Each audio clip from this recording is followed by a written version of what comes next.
Muy buenas noches, bienvenidos a Así Somos. Hoy día, junto a Monty, junto a Juan Andrés Salfate, vamos a revisar la Biblia. Este libro que de alguna forma todos en algún momento hemos tenido que leer, algunos por gusto, otros por obligación o por simple curiosidad. Pero vamos a revisarlo desde el punto de vista ufológico. Le vamos a dar una mirada ufológica a la Biblia, este libro que para muchos expertos narra en varios pasajes de su escritura contactos con seres de otro planeta. Arranca de esta forma a ese proyecto OVNI para que ya comentes en todas las redes sociales. Juan Andrés Salfate, hoy día viene a aprender. Sí, no dejar de mencionar que hoy día de manera exclusiva tenemos una entrevista con quien es uno de los máximos referentes del tema de la ufología. Me refiero al periodista investigador mexicano Jaime Maussan. Sin ir más lejos, a lo largo de los años en este programa, muchos de sus investigaciones, de sus documentales y programas a lo largo de las décadas nos sirvieron para construir nuestros propios temas en esta área. Así que agradecido de este hombre que solo quiso hablar con nosotros. Excelente. Y más adelante de todo el continente. Tal cual. Partamos con la Biblia entonces, nos vamos a Ezequiel. Ezequiel, dentro de los profetas, en términos ufológicos, probablemente debe haber sido el más estudiado hasta este momento. Incluso al punto, junto con el tema del arca de Moisés, de llegar a construir el artefacto que este profeta dice haber visto con sus propios ojos, llegando a la conclusión que probablemente lo que él describe es la comparativa de un hombre que vivía aproximadamente entre 500 y 600 años antes de Cristo, lo que hoy llamaríamos como una verdadera nave espacial. Ante sus ojos lo que ve son seres angelicales que en nada se parecen a las pinturas renacentistas, así como querubines, como criaturas hermosas andrógenas con alas. La verdad es que son seres relativamente terroríficos. De hecho, los estudiosos de los ángeles hablan de los efines, que serían la verdadera descripción de los ángeles. Literalmente como están descritos en distintos puntos de la Biblia, y lejos de ser criaturas antropomórficas, son como ruedas gigantes con miles de ojos, con alas entrecruzadas de distintas especies que lanzan fuego. Es una cosa un poquito más espantosa, pero imponente, que supongo que es la idea que querían los ángeles. Atención, este hombre, que pertenece a un grupo de sacerdotes de la élite, muy acomodado como un portador de la voz de la divinidad, aún así, pese a su comportamiento y ser un disidente con ideas más rupturistas, es erradicado y desterrado, obviamente, de su orden y del propio pueblo judío. Sin embargo, él, en este encuentro que pasamos a narrar ahora, queda al descubierto que es un vocero legítimo de la palabra de Dios. Lo que él se topa, con lo que él se encuentra, insisto, hasta el día de hoy, es uno de los más controversiales pasajes de estudio para los ufólogos dentro del libro bíblico. ¿Lo pasamos a leer, Monty? Exactamente. Veamos entonces lo que dijo, lo que está escrito en el libro de Ezequiel. Vi una gran nube. En medio del fuego había 4 seres vivos con forma humana. Sin embargo, cada uno tenía 4 caras y 4 alas. Sus piernas eran rectas, con pezuñas como las de buey. Brillaban como bronce pulido. Hay que tener en consideración en qué contexto de la historia pasa esto, maestro. Tú lo decías, años 600 antes de Cristo, en donde quizás no había muchas referencias para poder hacer comparaciones, ¿cierto? Claro. No se parece a nada, digamos. Exactamente. Y no sé si Ezequiel había tenido conversaciones de un tipo más o menos similar con otras personas, como para ver si efectivamente se trataba de un mismo fenómeno o no. Ahora, este libro de Ezequiel, que está en el Antiguo Testamento, se caracteriza por mostrar esas visiones bien apocalípticas y otras también con un sentido más teológico, sobre todo lo que tenía que ver con el exilio y este tan anhelado retorno hacia las tierras. Entonces también, de alguna u otra manera, tratando de buscar alguna explicación sobre esas visiones que tenían y si efectivamente podían tratarse de alguna señal para volver a estas tierras. Exacto. ¿Cierto? A mí me parece lo que tú leíste, me parece bien impactante. Súper. Cuando uno empieza a darle una visión, porque a ver, nosotros estamos acostumbrados, lo decía al principio un poquito, a leer la Biblia. A algunas personas les gusta, yo en mi caso la tuve que leer algunos pasajes por obligación, y uno está acostumbrado y tiene este dogma de la Biblia, en el fondo como esta imagen de casi a un Dios hablando, por ejemplo, más adelante lo vamos a ver con un altoparlante, ¿cierto? Y comunicando cosas, como imagen que viene muy desde la etiqueta que te van generando en el colegio. Cuando se te abre la mente a entender estos textos, a verlos no con una verdad absoluta, como te quiere entregar la Biblia, ¿cierto? Entendiendo que la Biblia en el fondo se parece mucho a la justicia chilena, es a interpretación. religión, pero desde chico a nosotros nos entregan la Biblia como una verdad absoluta. Cuando uno abre la mente a tratar de entender que en realidad el ángel puede no ser el ángel, como nosotros lo entendemos, nos enseñaron, sino que puede ser efectivamente un ser de otro planeta. Cuando empiezas a analizar que hay estudios que hablan desde el origen de la vida, incluso Adán y Eva, si te quieres ir a esa teoría, que también podrían ser extraterrestres, se abre un mundo de comprensión bien distinto de la Biblia, bien distinto de sus personajes, y se genera un interés también que a mí me parece tremendamente llamativo, tremendamente exquisito en cuanto a que siento es una forma distinta a conectarse con una realidad que la Iglesia con sus actos ha tratado de alejarnos constantemente. Y ahí uno se pregunta por qué, yo sé que hay muchas teorías, ¿cierto? Nos empiezan a tirar piedra, pero ¿por qué hay tantos evangelios apócrifos, por ejemplo? ¿Por qué hay tanto que se dejó afuera? ¿Hay tanto porque no se pudo confirmar o hay tanto porque hay una verdad que de todos los tiempos siempre se ha querido negar, como es la presencia de seres de otros planetas? Es bien interesante lo que tú planteas. Nosotros lo hemos dicho en más de una oportunidad. A ver, la gente piensa probablemente que existe una Biblia y que comas más, puntos seguidos menos, todo se trata un poco de lo mismo. No es una de principio a fin, sin ningún anexo. La Biblia tiene una cantidad de cambios y de versiones en donde incluso los 10 mandamientos entregados a Moisés han sido cambiados a lo largo de la historia infinitas veces. Solamente debo decir que sí, en todas las Biblias, el último párrafo de Apocalipsis, o sea, cuando uno se va a la última hoja a ver como quién es el asesino del mayordomo más o menos, y lee, las últimas palabras vienen de Dios y dicen: quien se atreva a colocar o quitar alguna palabra de lo que está acá, las penas del infierno. Bueno, eso lo han hecho a lo largo de la historia infinitas veces. Siempre. Sin embargo, el libro de Ezequiel parece permanecer intacto, y aquí es cuando uno tiene que entender: estamos frente a una interpretación poética del testigo que escribe este texto, o está describiendo exactamente lo que ve, sin cambiar nada, tratando de compararlo, asemejarse a lo que él conoce, que es bastante poco en relación a lo que nosotros, seres del siglo XXI, podemos tener contacto en términos tecnológicos. Pero Salfate, mira, por ejemplo... Es que mira, para analizar lo que dice la primera, perdón, Dani, porque se puede decir qué es lo que está viendo. Mira, a ver. En el primer texto, ya vamos a mirar el segundo, dice: vi una gran nube. Le llama nube a algo que vuela, a algo que está en el cielo. Nada que no sea un ave está en el cielo más que una nube, como un objeto que a veces está y después no. El sol está siempre, todo lo demás. Entonces, algo que vuela, para él solo puede ser una nube, sobre todo si es relativamente prístino, ¿cierto? Tiene una masa consistente. Y en medio del fuego, que es una nube. O sea, esta nube viene acompañada de un fuego, que parece un sistema de propulsión, que parece un cohete. Estoy relajado, digamos, en este relato, pero que se entienda cómo se puede interpretar, tal como decía Michael. 4 seres vivos salen de acá con forma humana. Ya vamos a la descripción. Forma humana es porque tienen extremidades, tronco y cabeza. O sea, lo que él asume que es más parecido. Más o menos una persona, dice él, ¿ok? Cada uno tenía 4 caras, ya vamos a ver eso, si es que tenían algo adosado al rostro, como una escafandra, como un casco, que él dice: chuta, tiene forma regular, un casco de moto.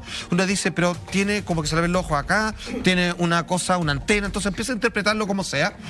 Y sus piernas eran rectas. Y aquí es cuando algunos están diciendo, sí, que están hablando de la nave, de esta nube, que eran como posaderas para aterrizar, con pezuñas, vale decir que es donde, como un módulo lunar. Cuando el módulo lunar llega, obviamente, a nuestro satélite natural, tiene un plató, digamos, que es donde se deposita, que brillaban como el bronce pulido. Claro, estaba describiendo algo metálico, que es recto, que son patas, claro, dicen son las patas con lo que se posó, pero son cosas rectas que parecieran ser como las patas de una nave y que tiene como una pezuña de buey y de bronce pulido.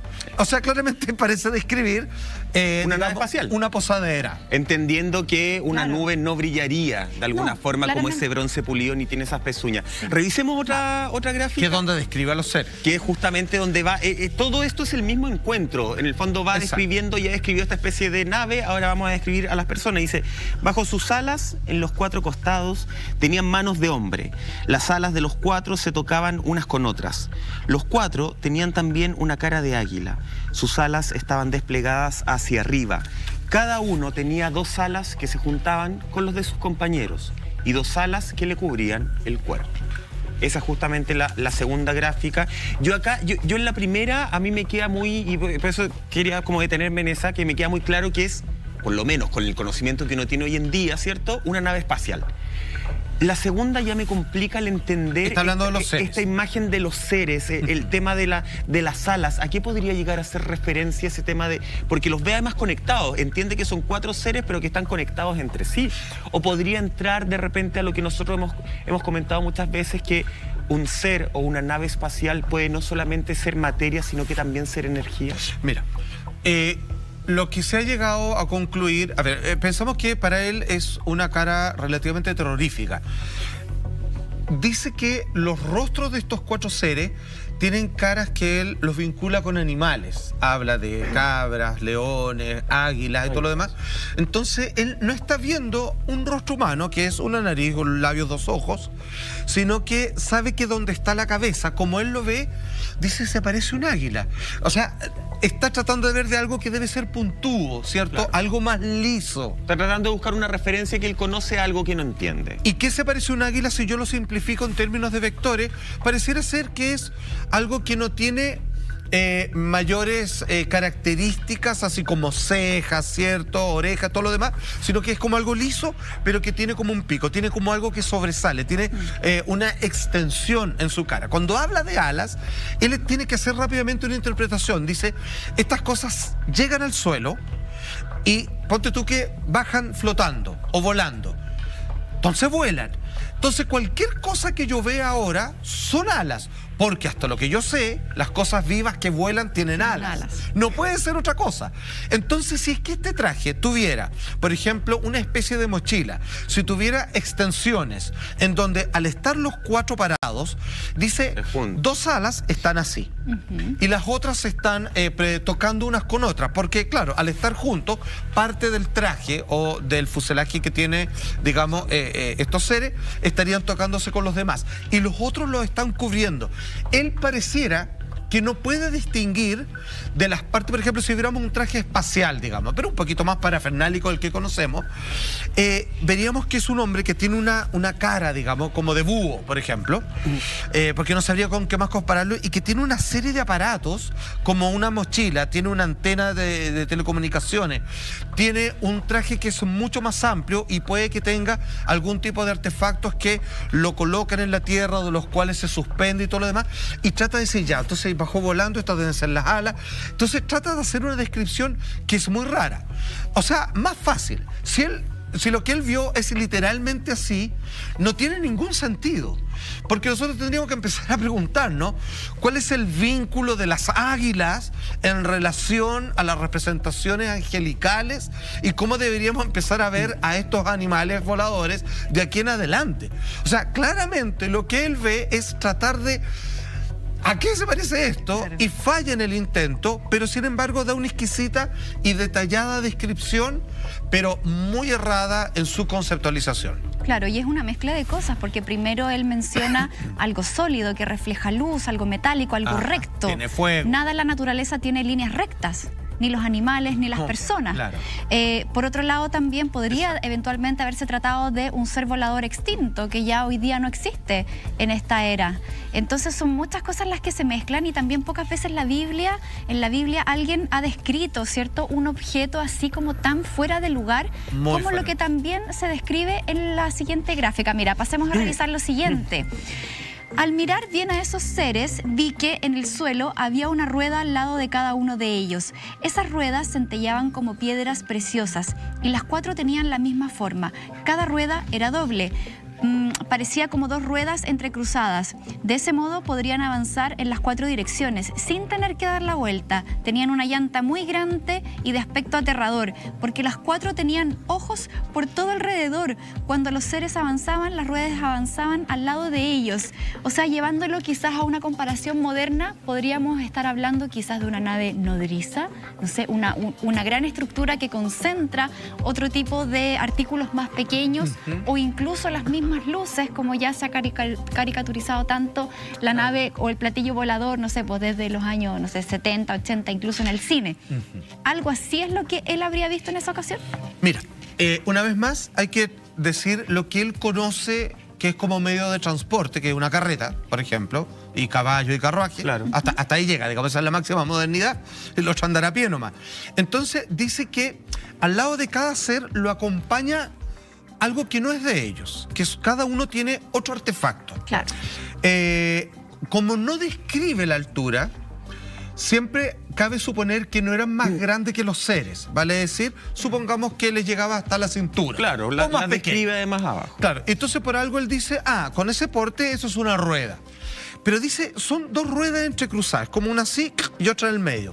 Porque lo que le llama la atención, él cuando va, digamos, con una carreta tirada por bueyes, por ejemplo, sabe que solo puedo avanzar. Si quiero dar la vuelta, es un cacho, Claro. o sea, para dar una vuelta en U, porque las ruedas solo van hacia adelante, Claro. ¿cierto? No tengo un manubrio. Entonces él se da cuenta de que estas se pueden desplazar en cualquier dirección. Entonces él interpreta dos ruedas interconectadas como algo que es capaz de desplazarse en la dirección que estime conveniente, sin necesidad de virar y dar vueltas, así como con mucha problemática. Ok.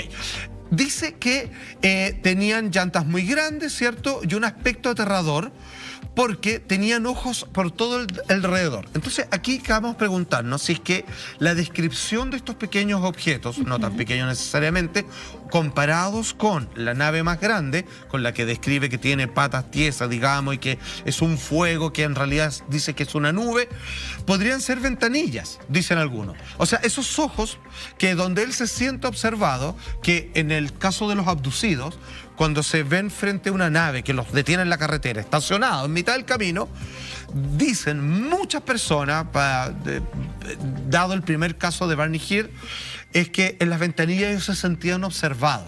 Entonces supongamos que Ezequiel siente lo mismo y piensa que estas ventanillas son ojos, por ejemplo. Ya. Estoy haciendo mi propia interpretación. Claro. ¿Cierto? Y que cuando los seres avanzaban, estas cosas parecían irlos acompañando. Vale decir, tenemos una nave, tenemos 4 seres y tenemos otros artefactos que los acompañan, que él trata de explicar cómo estas cosas se mueven para cualquier lado sin tener que dar la vuelta con un viraje engorroso y que los ojos podrían ser ventanillas. Insisto, si nosotros lo tomáramos esto literal, más que una imagen celestial, digamos, algo para salir corriendo, digamos, que parece una imagen más infernal que otra cosa, pero esa es la interpretación que han dado hasta ahora. Oye, y sigo insistiendo en estas son todas interpretaciones que cada uno le estamos dando, ¿cierto? Sí. Hay otras que, sobre todo las que trae Salfate, vienen apoyadas de estudiosos en el tema, que es el que tiene mayor conocimiento en esta lectura ufológica de la Biblia.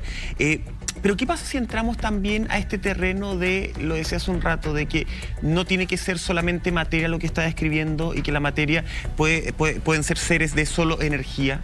Y no de materia así precisa, y eso hace que, por ejemplo, pasen a ser ellos, desde los seres que visitan esta tierra, ya el ser que vio, que después se puedan transformar prácticamente en su vehículo, y eso mismo es lo que trae el hecho de...